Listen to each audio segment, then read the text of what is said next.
Ladies and gentlemen, welcome to the first, possibly only episode of the Mousetrap podcast. I'm here with Isaac Hardy. Isaac, first question. What do you think of our new logo? I'm a big fan. The mousetrap emoji is iconic in the chat. It just feels fitting to carry it on to the podcast. Yeah, I'm not gonna lie, I need to turn my volume up. You're a little quiet, and I do think that's a me problem. We're working through technical difficulties. Yeah, Mm. I used AI art. I didn't want to because I think AI is gonna take over the world and it's probably not good, but I didn't want to draw one, and I'm happy with the result here. I hope you are as well. I am. I am. Yeah, you didn't ask about the crayon in the bottom right. Thought you might. I figured it was just some sort of carry on from whatever service you used. Yes, a Like a little watermark. watermark. Yeah, Crayon, Craiyon. I thought that was clever. I love that. Yeah. I don't think I can make slides go because I'm not the All guy. right. Well, then let's hop into our horse ranking. I couldn't Who's figure the out how to horse? share screen, I'll admit it. Yeah, so this is a live recap, reaction. The draft horse order just went down. I'm gonna say before we get into the order real quick, was a little disappointed by the attendance. Am I alone in that? No, I was surprised. I, of course, always expect Evan to show up to any activities that are, participated in. So it's shocking not to see him. But, I feel like a Charlie and a Logan appearance would have not been too outrageous. Yeah, and Charlie, I went back and looked. Charlie liked the message of 9 p.m. Central, so figured he'd be there. And so with that, I want to say I'm very happy Tucker got the first pick because aside from Drake, he was the only person there that was like into it. He sent a little emoji of me at the Derby, which was fun. There were four of us that were on, but we were on 2K, so we weren't locked in. So I'm happy with Tucker getting the first pick. Before we get into what Vegas has to say, any just takeaways from the general order? Yeah, I actually would like to explain what's been kind of a common misconception. So, as is of course a ritual at this point, TJ and Grant did swap their first round picks. So there was some confusion that would mean that TJ would be picking his pick third. But that's not the picks that they swapped. They swapped the first round picks in our draft. So what that means is Grant is going to be third to get to select his order in the draft. But let's say he wants to go first, maybe. Well, that means the very first overall pick will go to TJ, but then from that point on, Grant will exist in the Serpentine draft as if he had picked first overall. So that's something to consider, a bit of a wrinkle for Grant and TJ both as they consider that strategy. Yeah, so I made this slide, my little horse clip art. I had some spare time. I got this right in terms of the Grant TJ thing. I was a little worried about that. Exactly. That's exactly So right. Grant will Exactly. pick third, but then in the first round, whatever he picks goes to TJ. After that, it's normal. Exactly. Awesome. Yeah, nothing All else right. really jumping out here, and I know you're kind of the gambling guy, so why don't you walk us through it? Yeah, let's look at what Vegas have to say has to say. So of course I just want to mention all odds are brought to us by DraftKings. Yeah, It's important to we'll have an ad important. later. Ad break. Um, Okay, so first thing I want to just point out here is I'm looking at so Charlie and his odds of landing the number nine overall pick. So Charlie's drafting seventh overall, but his odds are rather high here. He's plus 1100, which it seems a little steep. I understand, but that just feels like kind of a high risk, high reward bet right here. Plus 1100, $10 wins you 110 bucks. That just feels kind of free at this point. High stakes, high chance of success Real there. quick, can I just pause real quick? Yeah, of course. I don't know what odds mean, and I don't know what I'm looking at here. If there's any other layman's in the chat, can you just 30-second break it down for us? Yeah, so basically, plus 100 means that if you bet $100, you'll win $100 extra. So you'll win 200. So But basically, what I'm looking at here, obviously minus means more likely. So Vegas thinks if Tuck, it's most likely that Tucker's going to take the number one pick. That Tucker will say, "Just give me number one." right, minus is so this is according to Gemini, our AI assistant here, that says a Hmm, plus 100 bet each $100 you bet, you'll win $100, I right? see. Minus 100 means if you bet $100, you'll just get $100 bet back. So you don't really make very much money with minus odds. All right, and I don't necessarily need like the intricacies. I just, again, what minus means. I sometimes Right. get So minus on C that. means there's a really high chance. So it seems like rather fitting. Tucker will take the number one overall pick. That Yeah, seems it's interesting. I only see, I think I'm probably missing one. I see a couple. There's very few minuses on this board. Right, there aren't So very when many you do see locks. one, you're kind of like I see Grant at third, which is interesting because in the first round that'd be TJ. I see TJ at 10th, and he's picking 12th. Any insight into why Vegas really Yeah, likes the so 12th guy it going 10th? seems as we're valuing picks, right? Stuff at the front is very valuable because you have these high quality players you might be able to snag at those positions. And towards the back is valuable as well because you get that double pick, the 12th and the 11th, they draft so quickly. But 10 is in that kind of weird crook where you're not really going to get a steal Hmm. or a very good guy in your first round pick, but your second round pick is going to come around very quickly either. So you're not really benefiting from either side. So picking last, like TJ will, seems likely he's going to end up there with the worst overall pick. I'd like to just point out a couple other good odds here, a couple of value finds. So Evan at plus 1500 on the number eight. Again, kind of a home run hitter here, but as you know, Evan doesn't know what he's doing at all in terms of this fantasy draft, and the odds of him actually even attending the draft is rather low. So Hmm. a number eight overall selection, also not one of those high value picks. Seems likely he could end up there. I look at Grant at plus 500 on the number six. Now this is interesting. This has to do with that TJ Grant pick swap because it's high enough that Grant can still get some value off the wrap and moving forward in the draft, but not so high that he's just gifting TJ a really high caliber player. And then lastly, Tucker at plus 450 there on the last pick. It's interesting. If Tucker doesn't find anyone that's number one that he's really high on, he might opt to take advantage of that serpentine nature of the draft and get that double pick there at the end. So that's another thing to just be looking on. Personally, I've already put 50 down on Tucker plus 450 on the number 12 overall pick. So just want to encourage some other people to maybe get in the game. You never know what can happen Yeah, we should be finding that out soon. I mean, he could send his pick any moment now. at any Yeah, moment. the Grant TJ situation just fascinating. The mental chess battle that we're going to see between Mhm. those two is going to be really, really good. Really, really good. All right, let's. I just want to before we move on to basketball, I just want to look at a couple of other value picks in the draft. Just as we're thinking draft strategy, there's a couple of guys that I've already done some research on that just seem like really high end options that may fly under the radar a little bit. So our potential draft steals. I just want you to what you're thinking about these guys as well. So our first one, of course, Jimmy G. There's a lot of buzz about Jimmy G around the league these days, backup quarterback for the Los Angeles Rams. So this one may seem like a bit of a stretch, but you got to understand the Rams are rocking Matthew Stafford at the number one overall quarterback position. Aged vet, he's one injury away from falling apart, essentially. In a Sean McVay offense, he's got some weapons out there. Kyron Williams. Just feel like Jimmy G really has a chance to shine. He's still kind of young in a good system. I think he could thrive. Yeah. Many have Our next many have pointed out resemblance that Jimmy G and I share. You do have to wonder about Stetson Bennett, though. I had him in a dynasty league once. mm, I really am wondering about him. Is he still around? I have no idea. never know. You never know. Yeah, would like to point out Jimmy G is kind of a consensus eighth round pick, but I'd encourage people to maybe take a seventh or a sixth round flyer on this guy. I've got $50 on it. Our next one is Colin Johnson. Now we all remember whenever Colin Johnson was drafted by the New York Giants back in 2021, and now he's here on the Raiders. Six Yeah. string wide receiver. He's got a remarkable frame, 6'6", 220, huge for wide receiver, great hands. They brought in Geno Smith, they brought in Pete Carroll. You just feel like this is a franchise that's ready to flip. And we all remember watching Colin Johnson highlights back in college and just how talented.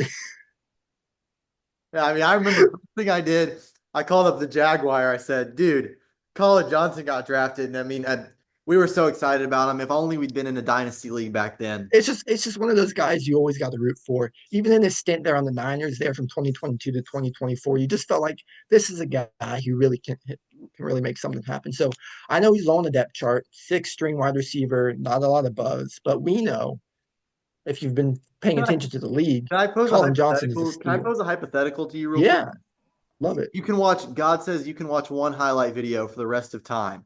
Tavon Austin or Colin Johnson. Or is there a sneaky third pick?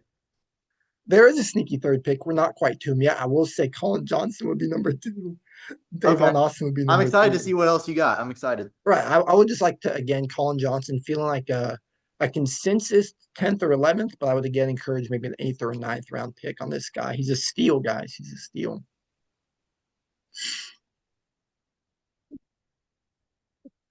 This is this is the dumbest segment ever.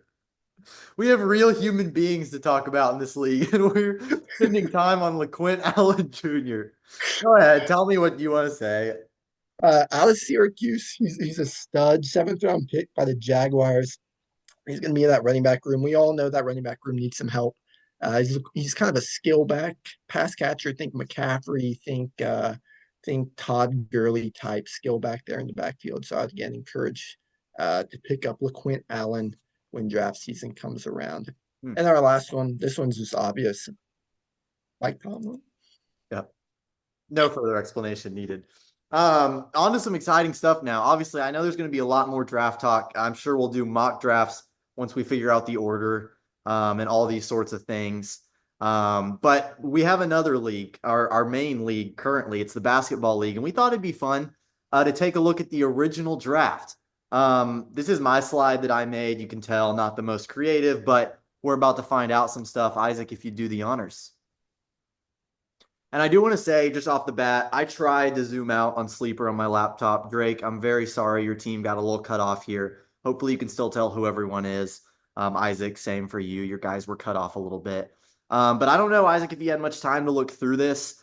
Nothing like leaps out. I think kind of the interesting thing is when we do this with football, number one, guys have shorter careers, they get hurt more. But also, our Dynasty Football League has been around multiple years. So there's even more time. Like when I was looking at this, I didn't see a ton of just like awful busts yet, in my opinion. There was one that actually stood out to me. It's they're at the 110. Again, a little tricky to see, but this is our classic Grant TJ first round pick swap. Yep. And so Grant Moore has taken John Morant at the number one, followed by Jaron Jackson Jr. and Desmond Bain. Yeah, That I just realized me and you talking is covering up some teams, so apologies for that. it's I'm all no. right. But yeah, we're actually going to get into some of Grant's later round picks when we go on to rounds 13 through 18. He might have gotten better value late than he did early because yeah, I'm Ja. also and the Reed Shepard pick there at one at his fourth round pick, just interesting with Yeah, guys like Darius Garland, Jalen Duren, Devin Vassell, yeah. James I do Harden. wonder about Chet. I know it was panned at the time.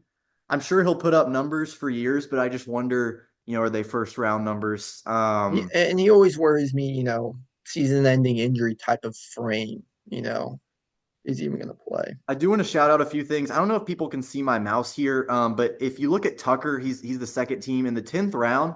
He got Zubats. Um, that guy is younger than I thought. He's like 28, and he was like center number 3 this year. I think that's great value for the 10th round. Just want to give a little Mm, shout out to Tucker there, especially great when pick. you look at the next pick and it's GG Jackson. Like, and there's kind of a clear divide. So this is just kind of fun. Everyone kind of look at their team. We don't have a whole lot of takeaways because, like we said, nothing really crazy jumps out. But feel free to pause the video and look. Isaac, any other takeaways before we move on to the last No, round? I'm happy to move on to the later rounds. 13 through 18. Let's do it. Yeah, so nothing just absolutely wild here. I think, Logan, Jared McCain, I think you're pretty excited about that. He also got Norm Powell 2 rounds later. If you look here towards the end of the screen, which is, he had a good year for round 16. What I was going to point out real quick, look, I don't watch the Grizzlies often, but I went to one playoff game and Scottie Pippen Jr. was awesome. And Grant got him in round 18. And you got to wonder, did he get a better Memphis point guard in the 18th round than he did in round one? You have to Mm, ask the question. mm. It's a really, really valid point. I'm also Trying to realizing look and I see made if a mistake.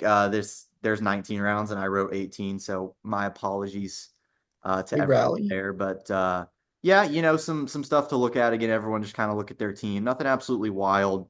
I think Jaden McDaniels is probably pretty good, but nothing leaps out. The last round in particular, I don't know if any of those guys are going to be difference makers. Yeah, I mean, Miles McBride showed some pop there for the Knicks, but Yeah. he'll never be a starter. Yeah, you just wonder like, is he just better than you thought? But is he still going to put up the numbers to like actually start for a fantasy team? Yeah. I don't know. We'd have to ask Logan. I do see the trolley problem in round 16, so shout out there. But yeah, nothing crazy. This is just kind of we'll see if any of these guys really separate themselves in the later. Well, I think my favorite pick though easily has to be the Bronny James pick there by Austin. Yeah.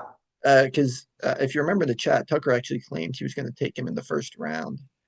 So seeing him drop all the way down to 17th is really kind of a shocker.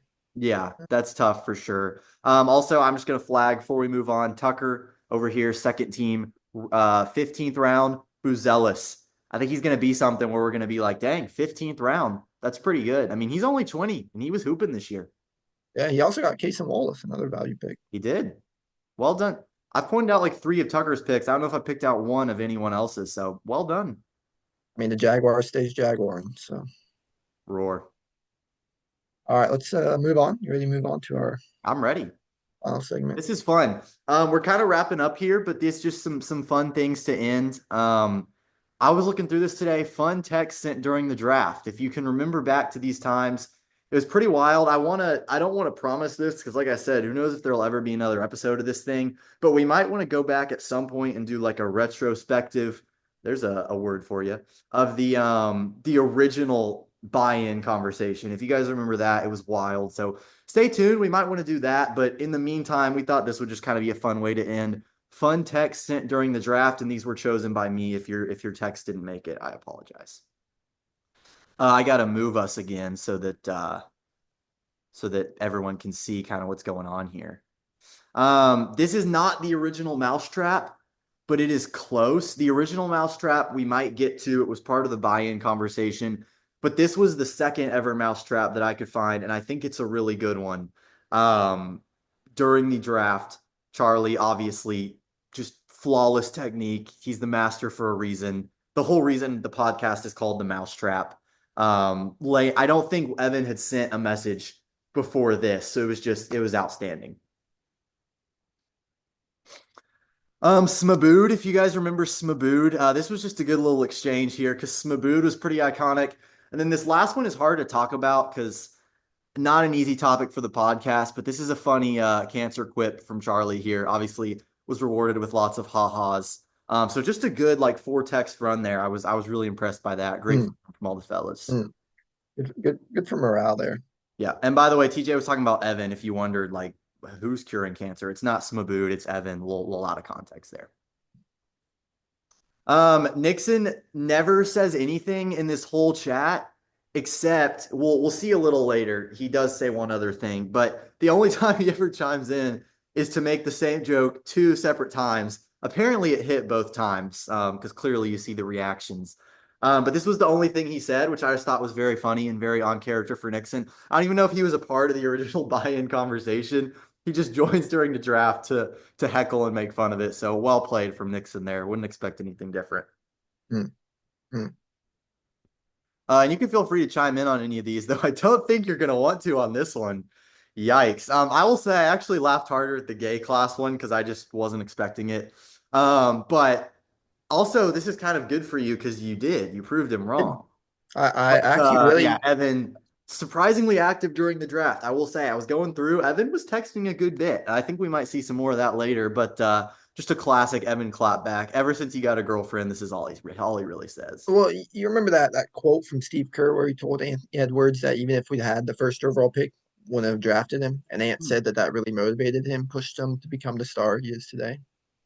I do. For me, that's this quote right here from Evan saying get a girlfriend. I said lock in, and here I I don't am. you know about the like this was instrumental in y'all's relationship, this text? No, this is actually breaking news. Yeah, I'll Wow. let him. I Six didn't months even coming know up when on I put it. Sunday. I just thought it was kind of funny, but yeah. So there's that one. Wish I was gonna say, I was thinking, I was like, we should call her, which we obviously won't. Thought about calling someone when we were going over the draft just to roast their picks, but there were no huge busts. I couldn't do it. Maybe next year. no one to roast. Certainly after the football draft, that would not be a lock. But Yeah. I just thought this was funny from TJ, and it got no ha-has or reactions at all, so I wanted to show it some love. Evan with just a classic Evan line. Sometimes you just hate the guy. Love him, but hate him. Some of us have more important things to do than fantasy draft, he says as he's not making a pick. And then TJ says that he locks McKenna in a cage today. TJ, we see your message. We appreciate you. I'm sorry you got no reactions. I'm sure you think about that from time to time. I just thought this was funny. This happened multiple times. This isn't even all of them. Apparently, I don't even remember this, but everyone was notifying everyone every time it was their time to pick. So for like a week, this is just all the chat was. It's just people saying names. I didn't remember that, and I just thought that was a fun little piece of league history that I wanted to highlight. Mm. And this is the other place where Nixon sometimes says things. He'll bump the next person. So and then finally, I still think about this actually from time to time. I don't think I'll ever think about Carlton Carrington and not think of Tucker saying Carlton Carrington, bloke. And by the way, you might think this only got two loves, but no, it was actually four. We just spread them out, four separate people.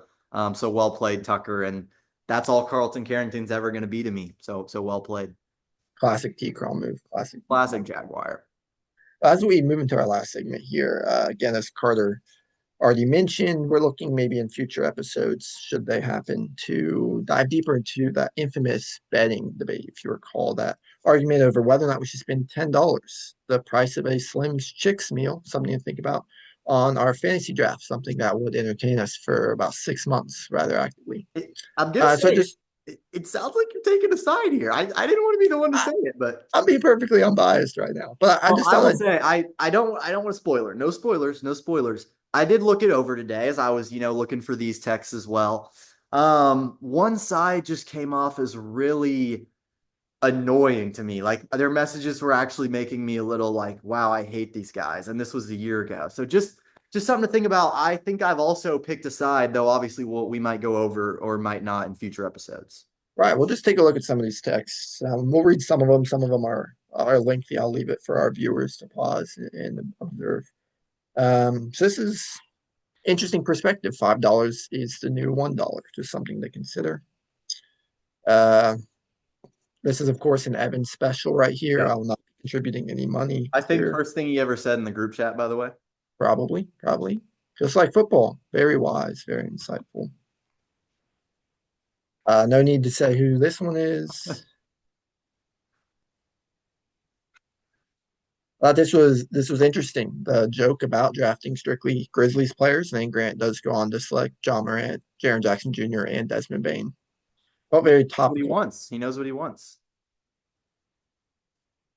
This is classic. Using Tyler Chitty's dad's money. I mean, that doesn't sum up our Harding experience. I don't know what does. Yeah. Spare I 10 will for say I fun. don't know how well this makes the point. I do know who sent this because it's Shitty's dad's wallet, so like we're not that's not our money, but I appreciate the message nonetheless. Very wise. Not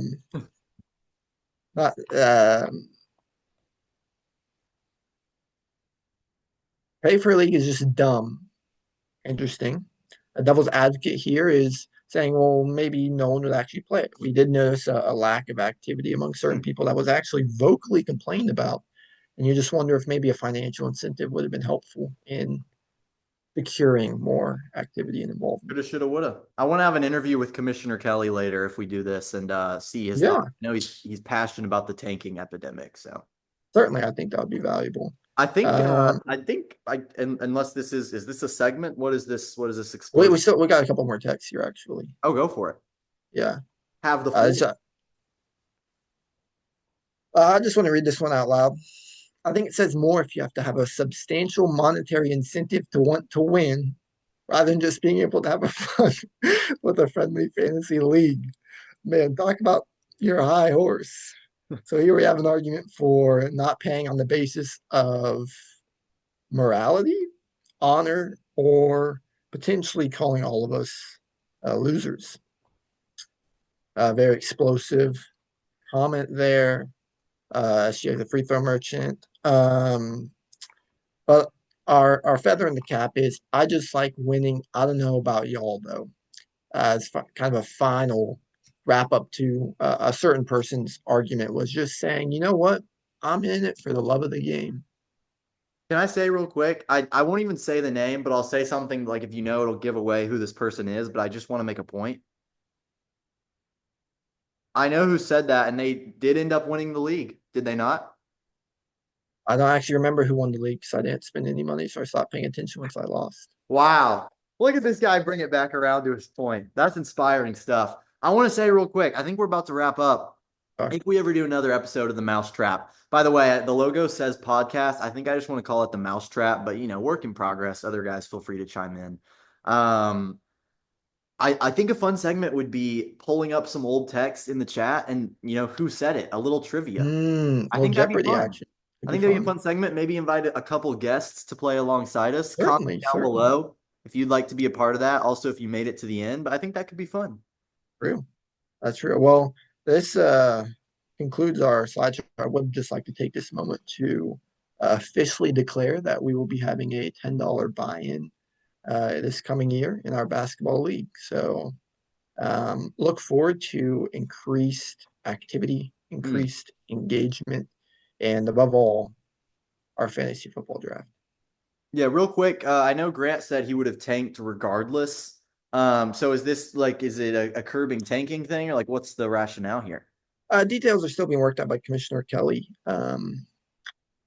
but there will certainly be some sort of financial component. Question to end the pod: if one person could be commissioner that wasn't Logan, who would you pick? Decrum, not even a question. I was thinking the same thing. Although I would have called him the Jaguar, but Hmm. potato potato, right? Potato, potato. That is the mousetrap. Thank you guys for tuning in. Comment down below what you liked, what you didn't. If we should do another episode, if this should be the only one ever. Be kind of funny to have a YouTube channel with one video. Anyways, thank you guys for watching. Isaac, anything to add? No.